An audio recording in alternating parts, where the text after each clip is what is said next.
Jack and the Beanstalk. Once upon a time, there was a young boy. No, not Jack and the Beanstalk. This is Jack and the Beanstalk. This is the story you chose. I didn't want to. Okay, scratch that.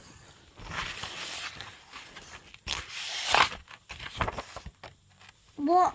This is nothing. What about... Yeah, this one. This is a Christmassy one. Okay, yeah, this is an Elves one. This is a nice story. It's called The Elves and the Shoemaker. There was once a shoemaker who lived with his wife. Although they worked from dawn until dusk, they were very poor. "We've only enough leather to make one pair of shoes to sell," the shoemaker told his wife one day. "What will become of us?" asked the shoemaker's wife. "And how can we live without any money?" The shoemaker shook his head sadly. He cut out the leather and left it on his workbench, ready to start work the next morning. Then the couple went to bed with heavy hearts. In the middle of the night, when the house was quiet and pale, the moonlight shone through the workshop. 2 elves appeared. Well, they didn't just come, they just appeared. Mm-hmm. Why did they appear? As if by magic. They were dressed in rags, but had eyes as bright as buttons. They explored the workshop, balancing on cotton reels and peering into cupboards, and soon they found the leather. Elves are busy little creatures, and so they set to work at once, snipping and sewing. As they worked, they sung, "A busy little elves are we, working by the pale moonlight. While the humans are asleep, we are busy through the night." By dawn, the 2 little elves had finished their work and had disappeared. When the shoemaker came to start work the next morning, he couldn't believe his eyes. There on his workbench was the finest pair of shoes he'd ever seen. "The stitches are so delicate," he said, as he showed it to his astonished wife, the beautiful shoes. "I'll place them in my window for everyone to see." Soon a rich gentleman walked by the shop. He saw the stylish shoes and came inside. A rich gentleman tried on the shoes, and they fitted perfectly. He was so delighted that he gave the shoemaker twice the asking price.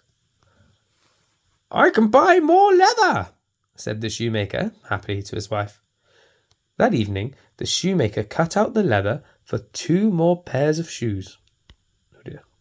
Oh dear.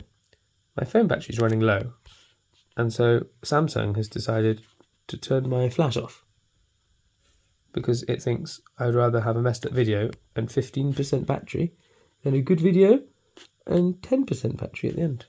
Samsung knows best.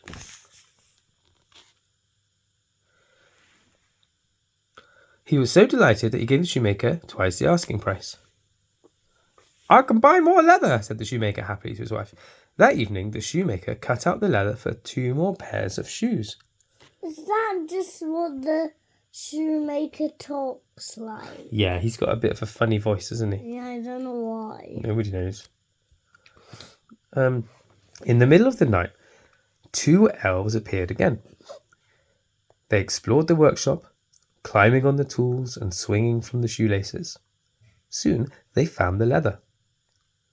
The elves set to work at once, snipping and sewing, and as they worked, they sung, "A busy little elves are we, working by the pale moonlight. While the humans are asleep, we are busy through the night."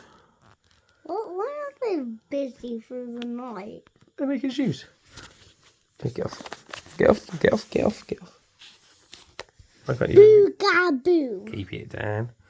By dawn, the 2 elves had finished their work and disappeared. Once again, the shoemakers came into the workshop and found the shoes neatly finished on the bench. The shoemaker placed them in his window. Why is he putting lots of shoes in his window? By now, the rich gentleman has told his friends about the shoemaker's fine work. The 2 pairs of shoes sold the same day for more money than the shoemaker could ever have dreamed of. The shoemakers now had enough money to buy leather to make 4 new pairs of shoes. But who can be helping us? But who can be helping us? Asked the shoemaker's wife. Can you not eat your toe, please? That evening, the shoemaker cut out the leather for 4 more pairs of shoes. He laid it on his workbench as usual. Then the shoemaker and his wife hid and waited. In the middle of the night, they watched in amazement as the 2 little elves appeared. As usual, the elves explored the workshop. They danced with colourful ribbons and juggled pretty beads.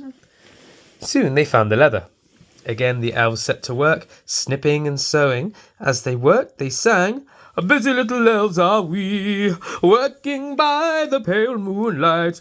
While the humans are asleep, we are busy through the night."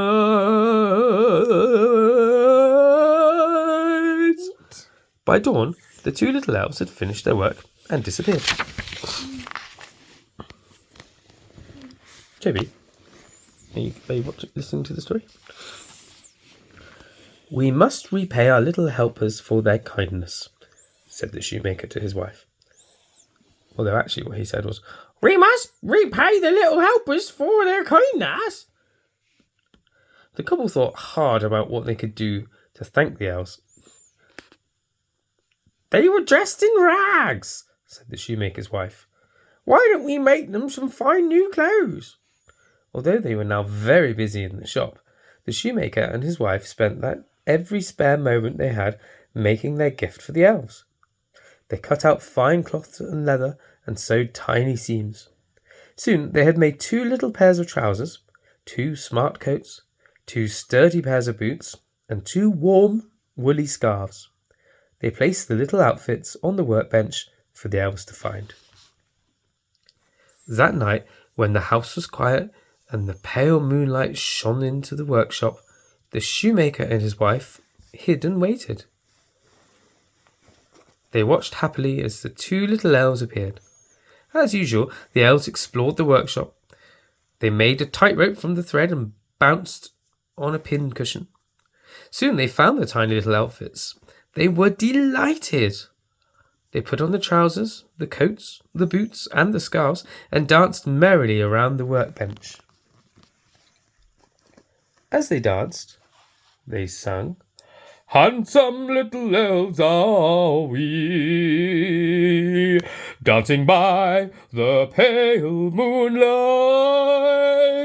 While the humans are asleep, we make money through the night, through the we." And then the smart little elves put on the hats and disappeared. The shoemaker and his wife never saw the little elves again, but the couple continued to make fine shoes for their shop, and from that day on, they always prospered. The end. So the elves give them money, and how much money do they have to make shoes now? Well, they didn't give them money, but the elves helped make the shoes, and they did such a good job that when they were sold, the people that bought them gave extra